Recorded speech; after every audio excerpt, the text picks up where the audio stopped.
No mames. ¿Están bien?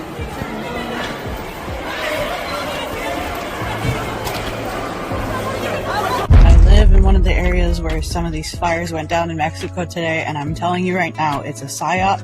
The CIA is behind the Nueva Generación cartel, and yeah, don't drink the Kool-Aid. They do it on purpose to Latin American countries all the time to cause civil unrest and cause destabilization in the country, especially when the country is standing up against the U.S. and gaining economic momentum.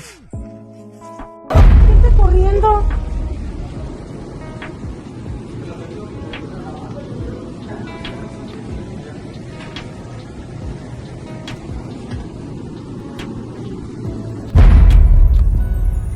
Y se pasaron de vergas aquí saliendo de playas, güey.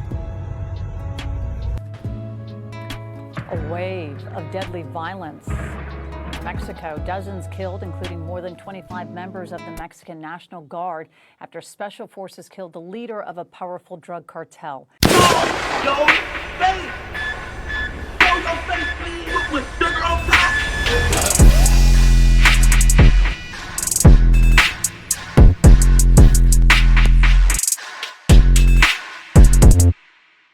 Hey, what's up, y'all? Y'all know my slogan.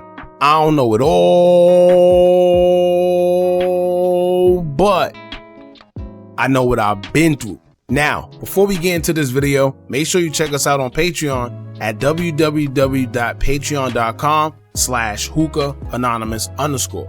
You guys been telling us to create one for the longest, so we recently created a community where we will upload videos that we can't share on YouTube due to their guidelines. We'll also be dropping the latest to there first, behind the scenes information that you wouldn't find anywhere else on our socials. So make sure you become a member, and after you do that, head over to our official Instagram page at Hookah Anonymous _ and follow us there.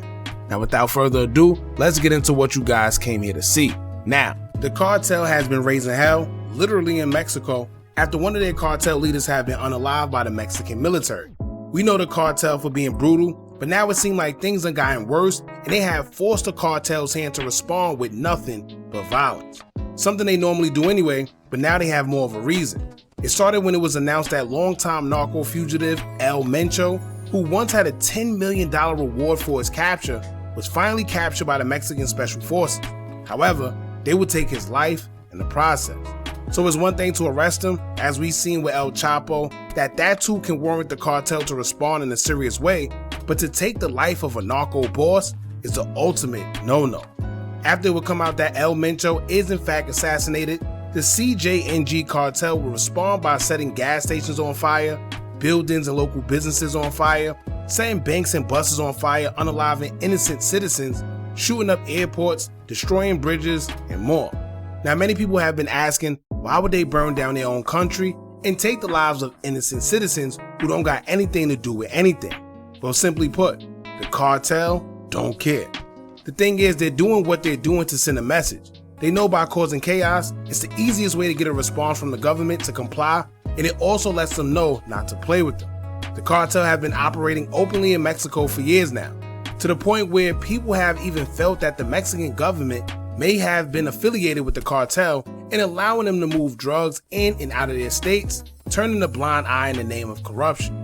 It's even been rumored that the new Mexican president, Claudia Sheinbaum, has ties to the cartel herself, being related to a prominent member within the narco lifestyle. However, it's never been confirmed to be true or not. On another note, other people are suspecting that it wasn't the Mexican military that took down El Mencho. It may have been American Navy SEALs disguised as the Mexican military, and here's why. Maybe it's just a coincidence, but the US sent Navy SEALs to Mexico just 7 days ago on February 15th. The Navy SEAL Team 2 was set to be there after landing in Campeche, Mexico until April 16th. So what's a coincidence that they landed there and exactly 1 week later, the cartel boss is captured and unalived? One user on social media will state, quote, "Baby, this got Trump name written all over." Now, Mexican lawmakers have expressed their distaste for American troops stepping foot in Mexico, but they allowed a few members of the US Navy SEAL team to come in.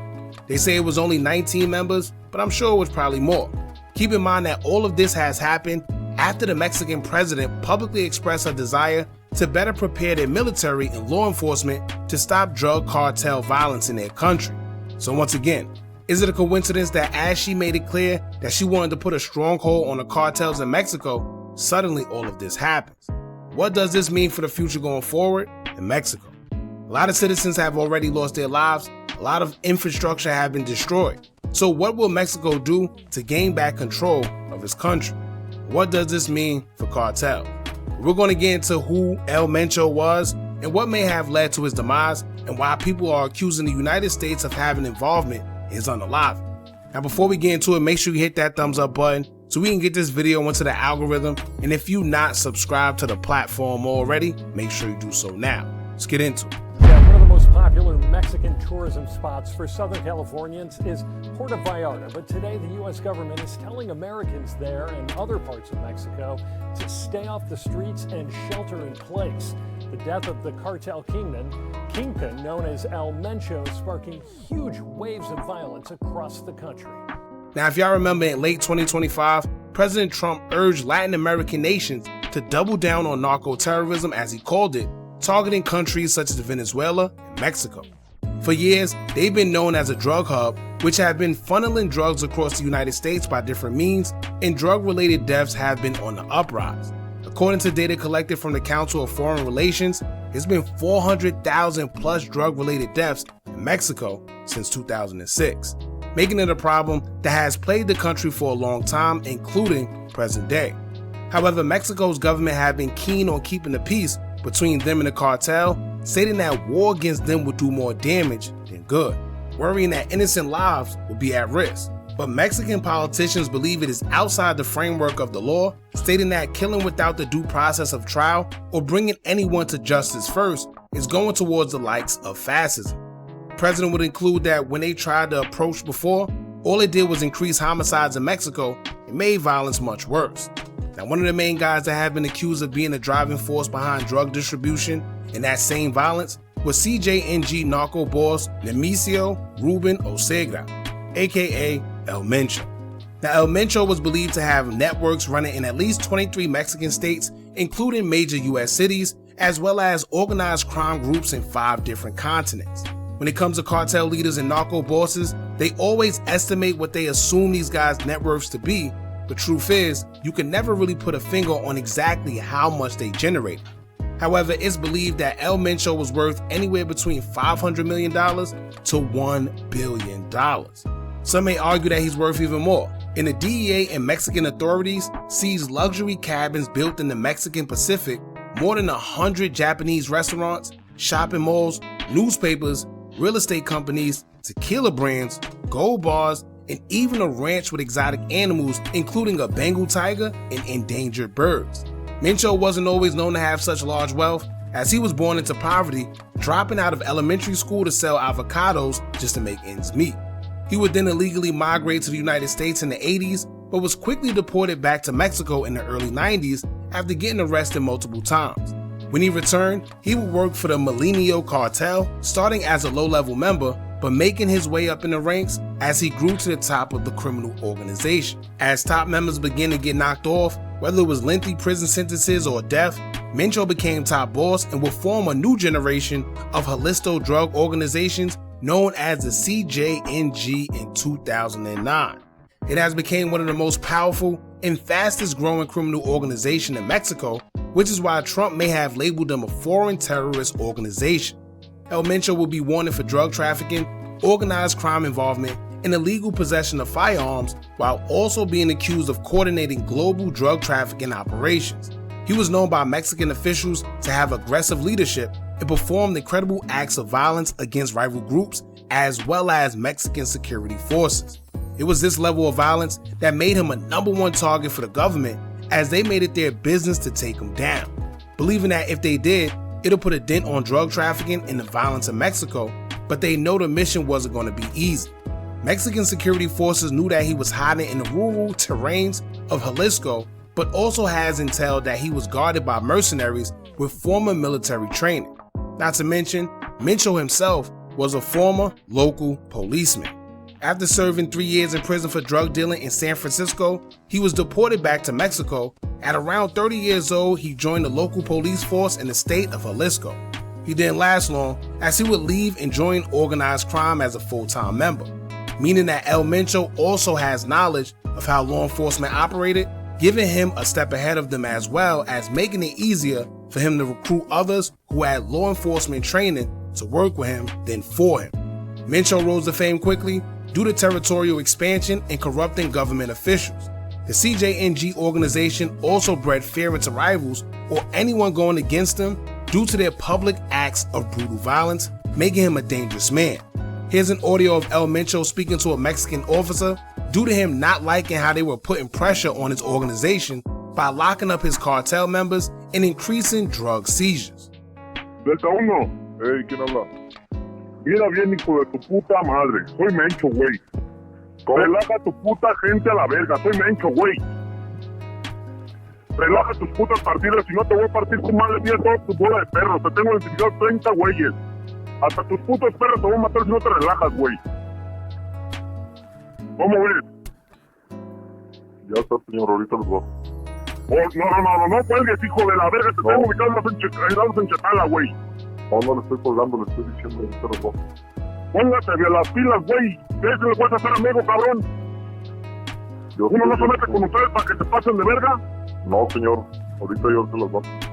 Pongan, mire, revíremeles a todos los hijos de su puta madre, porque todos agarran dinero y son buenos de puercos. Sí, es lo que me están diciendo. ¿Se me ponen a tiros o tú eres el primero que vas a marchar por ellos, León? No, señor. ¿Vale? No, señor, no se trata de eso. Válvete a la verga, porque aquí los vergazos están a 220, ya se la sabe. Y miedo no hay. No, señor, no se trata de eso. Ahorita yo lo traigo. Entonces, si quieren amistades, sí va a tener un amigazo, cabrón. Si no, a chingar a su madre a la verga. No, yo sé, señor. Ya estoy hasta la verga de que no entiendan, loco. Señor, usted me conoce, usted sabe que yo soy amistad. Pues por eso me extraña, cabrón. Yo te entiendo, güey, pero pues no mames, yo sé que tienes gente y la familia de chingada. Verga, no pongas de las putas pilas. Yo lo sé, señor. No quiero que me apagues este puto teléfono, después te voy a marcar, güey, a ver si no se relajaron a la verga, ¿eh? No, ahorita le voy a marcar. A todos en general, güey, relájenlos a la verga, por favor. Ahorita le voy a marcar de otro número, a este número que me está marcando. No, este ya no le vuelvas a marcar, yo le marco cuando yo pueda. Ándale, pues. Pero no me lo apague porque lo voy a entender como negatividad. No, señor, ahorita le mando un mensaje de otro número. Órale, pues, Melón, ahí les quiero eso, que se relajen a la verga. Sí, señor, usted me conoce, usted sabe que hay respeto. Nada más. Hasta igualmente, de aquí para allá también. Yo ahí disculpo por las malas palabras. Aquí los muchachos son los que están allá y usted yo por los adultos. Ahora pues, ahí le encargo. Ándale, señor. Ahí relájenmelos a todos, dígale que va de parte mía. Claro que sí, señor. Ya está. Ándale. Now, the CJNG reportedly has ties with criminal groups in the U.S., all over Latin America, Europe, Asia, and Africa. Their main focus is funneling CC with meth. Mexico's government estimates that El Mencho's group has about $50 billion in total assets. Now, in 2012, Mexican federal police responded to an anonymous tip about an organized crime cell being present in a rural community in Jalisco. When forces acted upon the area, a shootout broke out between both the CJNG cartel and Mexico security forces. 6 cartel members were unalive during the shootout, and it was reported initially El Mencho was captured. However, Mexican government confirmed that he was not in their custody, which many believe that was a show of corruption within the Mexican government. Since then, there's been chaos trying to capture El Mencho. Cartel members would go as far as blocking several highways and roads by setting vehicles on fire, which would give him enough time to get away whenever they would try to raid wherever he was. They retaliated also by ambushing federal police officers on numerous occasions, showing them that they didn't have a problem going against law enforcement, as well as showing that they can be just as powerful as them. It was many attempts on his capture, which were unsuccessful, forcing the government to put a $10 million reward out for his arrest or any information leading to his arrest. Then that didn't work, then the government will up it to $15 million. Now just imagine, someone with a $15 million reward out on them alone just goes to say a lot. It's not said that anyone received the money for his present capture. However, El Mencho's reign on top will come to a halt on February 22nd, 2026. Mexico smoldering. The day after chaos broke out when the country's military killed multiple cartel members, including the head of the Jalisco New Generation cartel, known as El Mencho, fear continues to rule the streets. Absolute mayhem. Mike Chavaria spent 32 years working for the U.S. Drug Enforcement Administration, several of those years in Guadalajara, where El Mencho ruled the streets. The operation that took him out yesterday also killed 30 other cartel members and led to the arrest of 70 more throughout 7 states. But it also cost the lives of 25 Mexican National Guard members. The White House confirms it provided intelligence for Mexico, but no American troops were on the ground there.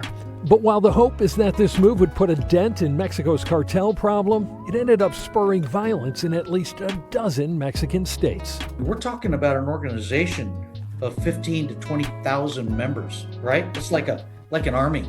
It's gotten to a point where the average Mexican citizen is not safe. Mexican Army and National Guards launched an operation in the southern part of Jalisco state to capture El Mencho. It involved the Mexican Air Force and Special Forces. Now it's claimed that they were able to find out his hideout through a romantic partner of Mencho's who they tracked, and she would lead them there believing that that's where he was laying low with his guards. During the attack, cartel members immediately counterattacked, forcing federal forces to unalive 8 members of the criminal group. Mencho was also wounded during the attack, plus 2 of his bodyguards. Initially, he was captured and only wounded, but according to reports, him along with his bodyguards will pass away on their way to Mexico City to be treated for their injuries. Now, I'm not saying that it's not possible that they pass away due to their injuries, but I am saying that the government officials have a history of capturing narco bosses and unaliving them instead of bringing them to justice alive. But here's where the kicker comes in, and why many believe that the United States will have played a major role into what took place. Now, Trump and his administration have been putting pressure on the Mexican president and her administration for dealing with the cartel problem in Mexico. He threatened to increase tariffs, designated cartels as terrorist organizations, and spoke strongly on cross-border security. Many believe that it was this that forced the president's hand to act, which will ultimately lead them to increase arrests and drug seizures and deploy Mexican military into high-violence areas. They will also share intelligence from American officials, claiming that the operation included Mexican special forces with only U.S. intelligence support. It's claimed that the Mexican president rejected any intervention from the U.S. privately and openly and would give all the credit to Mexico for the capture of El Mencho. However, many feel it's something that we're not being told. Many feel that Mexico have been lied to the whole time when U.S. Navy SEALs were allowed in and they had their own agenda the whole time. Lo van a agarrar.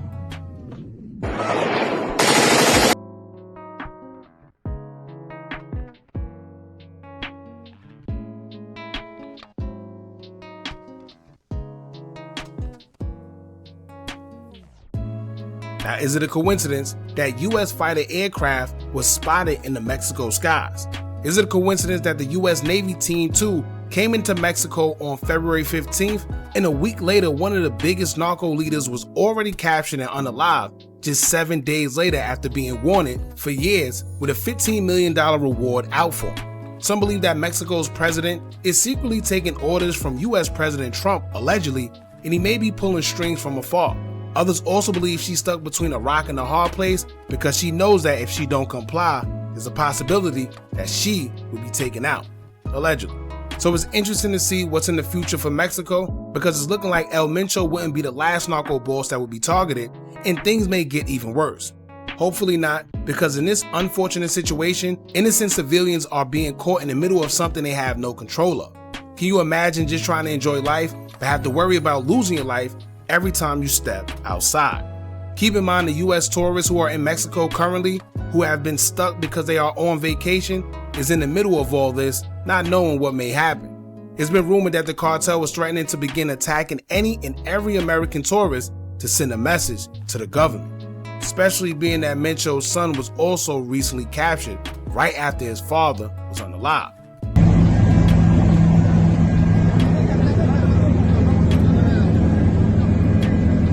Now, on the conspiracy side, for y'all that don't know, it's been a known rumor that the guns that the cartel have been possessing over the years are actually coming from the United States. I'm not going to say that's true because remember, this is all alleged, despite narco members themselves being on camera posing with firearms and saying that it came from the US. But aside from that, it's also been a running rumor that the CIA have been using figures such as Mencho himself to funnel those same products into the US, while one person looks evil and the other group of people actually benefit, which can be a reason why they made it their business to take his life rather than capture him because he know a lot. Keep in mind, it's all just a conspiracy theory, right? Even though the real Freeway Ricky Ross hinting towards the same thing.